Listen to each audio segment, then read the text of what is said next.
Hello and welcome in the studio. As the winter was pretty hard this year, with lots of rain, flooding, heavy snow everywhere, we decided to stay home. It was just impossible to shoot any footage, but we have a surprise for you. As we fly over beautiful Vancouver Island in the drone of Rick Ward, we will leave Canada for a short while, and I will take you to the wonderful city of Apkoude in Holland. Apkoude lies in between Utrecht and Amsterdam. Visiting by boat will take you right back in time. Close by this romantic little town, we can visit the Mondriaan Molen, or the Mondriaan Mill. And it's now a B&B where you can sleep and stay. How cool is that? Now, these kind of windmills were necessary to keep our polders dry. They were a beloved topic for our famous painters like Mondriaan Roelofs and Paul Constantin Gabriel. And he is our special guest for the second time in our show.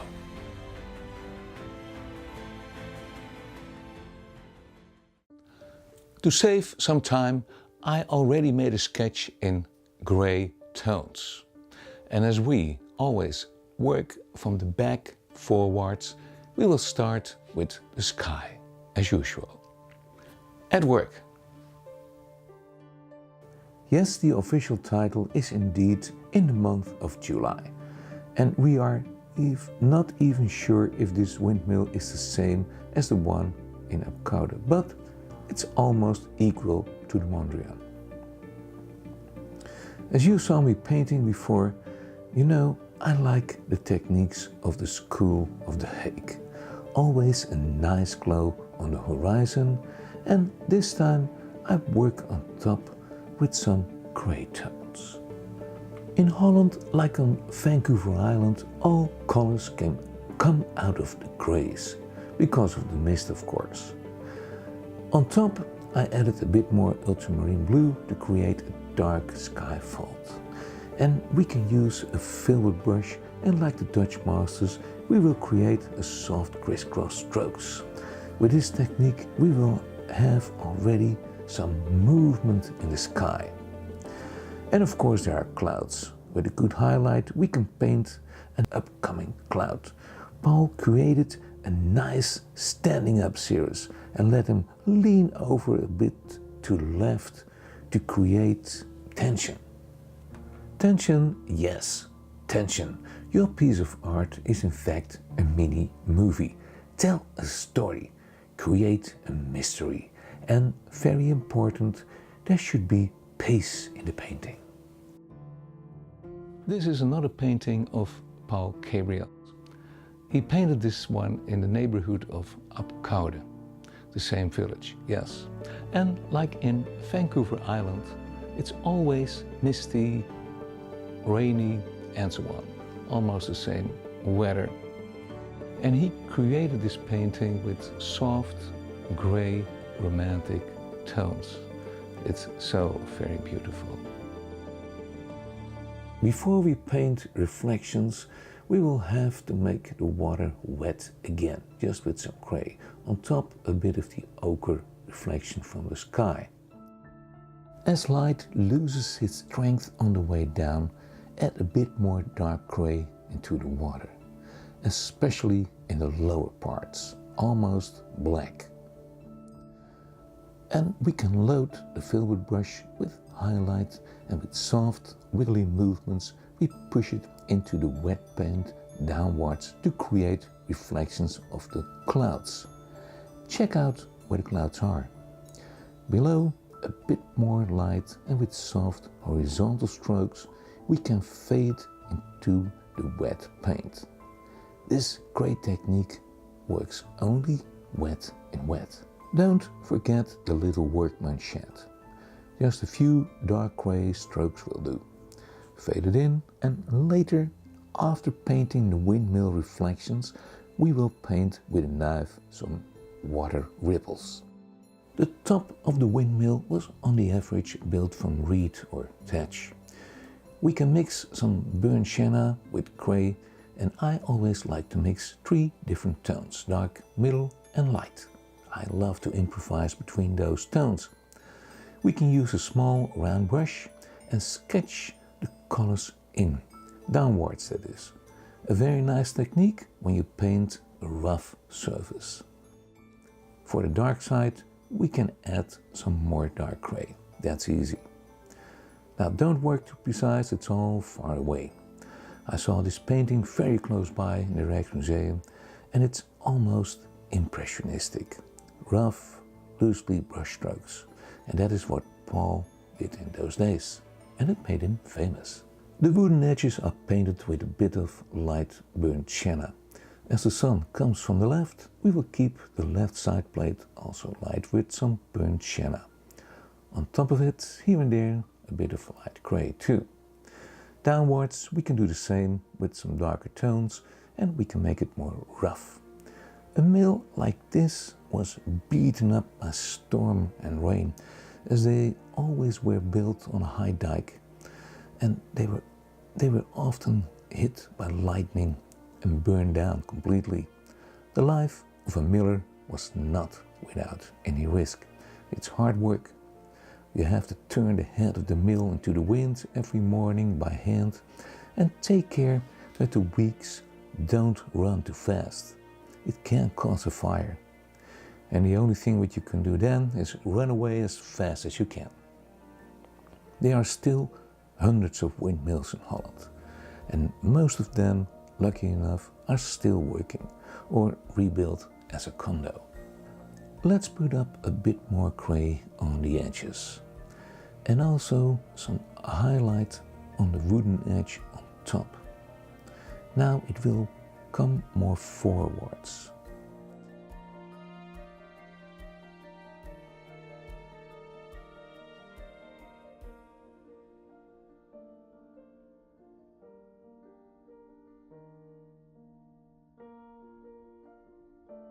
For the shadow side, we can add some more dark grey. That's pretty easy, but even in the shadow is some color. So what you can do is add a bit burnt sienna. And again, I use a small round brush. As you can see, I used my friend the palette stick, always, to lean my hand on. It will bring my hand at ease. The tricky part are the windows. Just a bit of dark grey will do it, and down below a bit of light ochre. And now the viewer can see how thick the layer of the reed is. Now let's take a little break, relax and enjoy. I promised you another round trip to the canals of Amsterdam. Well, here we are. The Prinsengracht, the Herengracht, the Keizersgracht. It's all there like 500-600 years ago. This is the A. 500 years ago, it was the harbor of Amsterdam. And on the right side, where all the condos are now, there was an executioner field for criminals, of course, and an official hangman tree or a gallows. Often you could find Rembrandt over there, making studies of all the bodies who were hanging around there in the wind. A bit morbid? Maybe. But you have to think, there was no Pinterest in those days where you could download all those body studies and so on, so it was understandable. Now, it is not very romantic anymore, so let's dive into the old part and let's go into the Prinsengracht. In the distance, you will see the Westertoren. And behind the Westertoren is the Westerkerk or the Western Church. And for me, that's Holy Ground. Because somewhere under that floor lies the grave of Rembrandt. Nobody knows exactly where, but he is there. Isn't that strange? That church is impressive. Come take a look if you ever visit Amsterdam. And now about this painting. As I had so many requests of a lot of viewers to do an old windmill, you might be curious, are we allowed to use a painting from a famous master? The answer is yes. I asked special permission from the Rijksmuseum in Amsterdam to use this painting and more in our program. In fact, the Rijksmuseum is progressive and modern.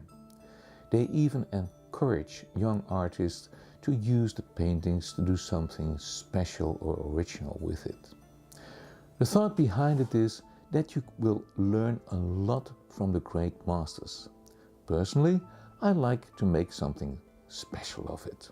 I always give it my personal touch. Be original, but use the techniques, what's hidden there, and discover. Before we move on with the mill, we better paint the back meadows first. My advice is to keep it misty, as this is all muddy waters and swampland. And the fan brush will do the trick for you. As you can see, I shake it horizontally. Now let's skip a little bit to save some time. We have to realize that this part lies low.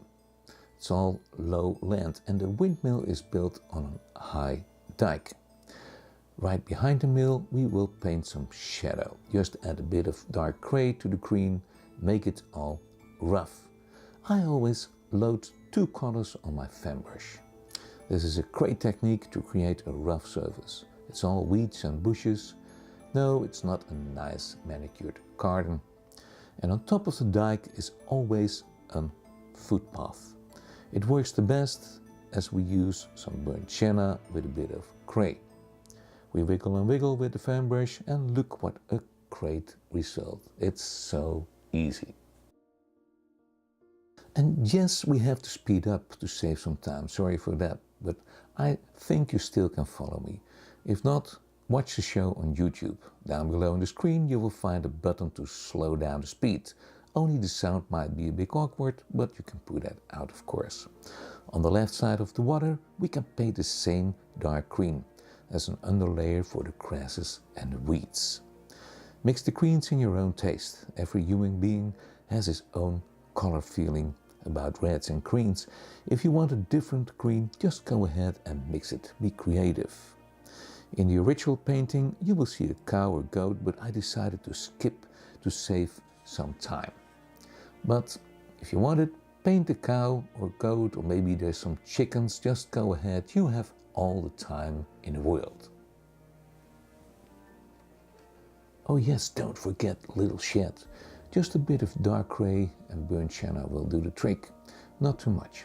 It's probably the house of the 8th of journeyman of the miller. Usually this was a one-room stable where he lived with his wife and maybe 10 or 12 kids. Can you imagine that? Yes, those were different times. With a small round brush we will bring in the dark blanks first. The best what you can do is use some dark grey with a bit of burnt sienna. Burnt sienna, it's such a nice earth tone, almost usable for everything. I use it for wood, forest ground, even skin tone sometimes. Oh, don't forget the roof, by the way. First paint it dark and then give it a few strokes of orange to create some roof tiles, but not too much. It's just an illusion. Dark yellow and Elysian crimson will work the best, and you can use titanium white to make it a bit lighter. Let's make the shed a little bit bigger, give the poor man some more space. In those days, the workers were very dependent of the bosses. Some were treated very well, some were treated like slaves. Aren't we lucky to live in these modern times? Of course, the shed needs a chimney too. Use a bit of ochre and grey and that's enough. On front, a few planks, and that will make a kind of fence. It's all rough wood, so that will be easy enough. We were talking about copying Dutch masters. The painter Hans van Meegeren took that very serious. He was turned down by the Dutch painting establishment and wanted revenge. He studied Dutch masters, bought an old canvas from 1600, sanded it and painted the Emmausgangers of Vermeer. A good friend, the painting broker Rens Strybis, presented the so-called lost painting of Vermeer. And Museum Boijmans van Beuningen, the same who had turned down Hans van Meegeren, bought the painting for what now would be millions of dollars. Hans van Meegeren had his revenge. Yes, while we continue painting on the mill, I will tell you the rest of the story. Hans had his revenge, and he was about to tell the truth to make a fool of all these so-called experts. I wish he had done so, but the millions felt good, and suddenly he was a rich man. And in the year 1937, millions were real millions. He decided to counterfeit more paintings. Yes, he became greedy. After 6 more paintings, he was unmasked by critics and the police for selling paintings to the Germans during wartime. So he was convicted for 1 year of prison. During this process, he became a folk hero. In Holland, people love heroes who are brave enough to kick the establishment. Poor Hans. Before he went to prison, he had a heart attack and passed away at the age of 58. The moral of this story is better stay on the good side of the road. Better be a starving artist than a rich prisoner. In the meantime, I was building the bridge with dark grey and of course some burnt sienna. In fact, we are looking at the down part of the mill where the water streams under through. The water from the lower meadows is pumped up into the Ringvaart, which is the canal upon the dike. Time for reflections. We will do the same mixes as the real mill, but a bit darker. Light loses his strength when it travels down, like I told you before. Yes, we need patience for this, but we painters are a patient breed. We have to, otherwise you better go racing or running. First, we paint the ground layer with some ochre and grey, and maybe a bit more grey into the mix. That will do. By the way, don't mind the horrible color on the dike. We will work on that after the reflections. But for now, we will work at the reflection of the mill. So use the same color mixes, but like I said, a bit darker. While you are at work, that will give me the opportunity to tell about the Anne Mary Bailey Fund. This is a small fund for sick kids in BC. With sick, I don't mean a cold or flu, as you will understand. I love to support with my art good charities like I did in Holland, and now I do it in Canada. I also support the Wildlife Center in Arrington. Take a look at the bears I painted. Or come by in our store where I created a special department for the Anne Mary Bailey Fund with paintings I made for this show. And you may do a bit, of course. Thank you so much, and we hope to meet you soon. As you can see, we are not too picky about the right side of the mill reflection, as the trees and the bushes will hang over it, as well we do later. With a bit of ochre, we can paint the planks on top, and don't forget the dark edges. The most difficult part of the reflection are the windows. Take a good measure, and most important, take your time. I've seen terrible mistakes, even in famous masters' paintings. What do you think of a flag which is waving against the wind, or a light spot what should be shadow? It happens. This is nerve-wracking. Painting a small week with 500,000 viewers watching over my shoulder. With my brush slips, I spoil the sky. But yes, I did it. Thank you, thank you. Now, watch the technique. First, I practice the move, and when I'm sure, I sketch a thin grey line. If something goes wrong, it's easy to remove or correct. Slowly, we can make the line thicker. And time for the other one, of course. As this week has a perspective, be careful, it might deceive you. But oil painting is so forgiving. And if you might have trouble with the smell, you even can use water mixable oil. No smell at all. You probably ask yourself, why are these weeks turning into the wind? Well, on the weeks are pieces of leather like sails on a ship. Much wind, almost no sails. Less wind, much sails. Makes common sense, right? And with our ochre mix we can easily paint some sails. But don't forget the shadow and of course the light part.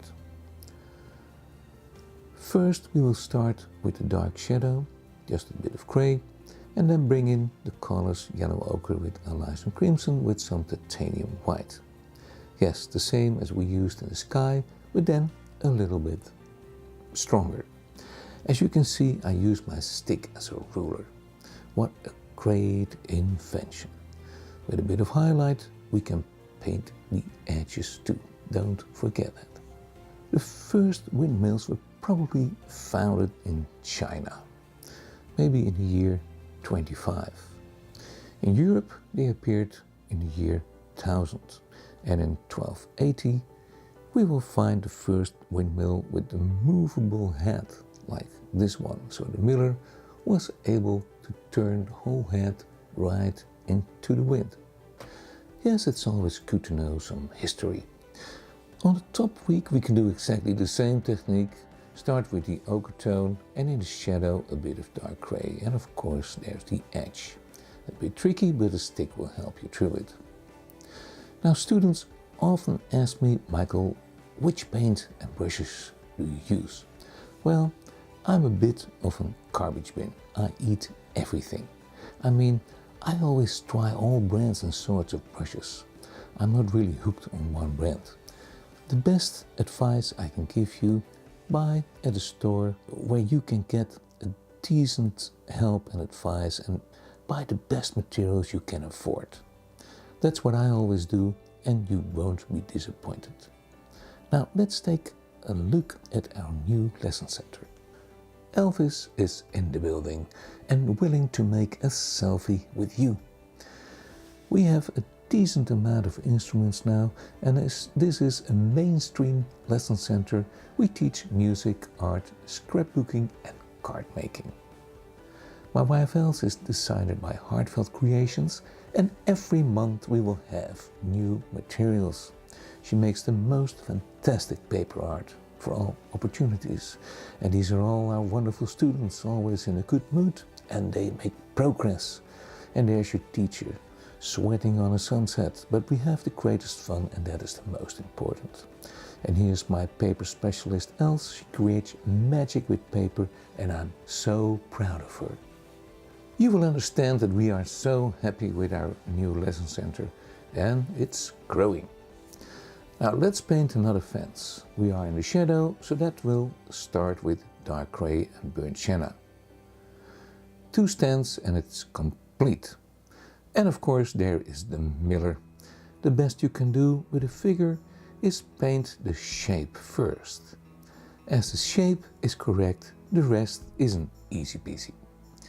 Now this poor guy is probably suffering from rheumatics, arthritis and so on. He has to climb the steep dike. So we paint him a bit out of balance. And let's give him a stick to lean on. Most of the millers are old and grey. Clothing in those days were simple. Most of the time just leather. Some grey hairs here and there, and he is ready to go. Don't forget his shadow, very important. Another tricky move on the mill. The weeks are anchored as there is no wind. It's a very thin line, and we got more dangerous business to do with the brake. With this boom and the hanging chain, the miller could break the rotating weeks. Very, very important. Just catch and nothing bad can happen. lean your hand on the stick and it will help too. Now let's make the brake a little bit sturdier and give him also a touch of a highlight. Highlights are so important and brings life in your painting.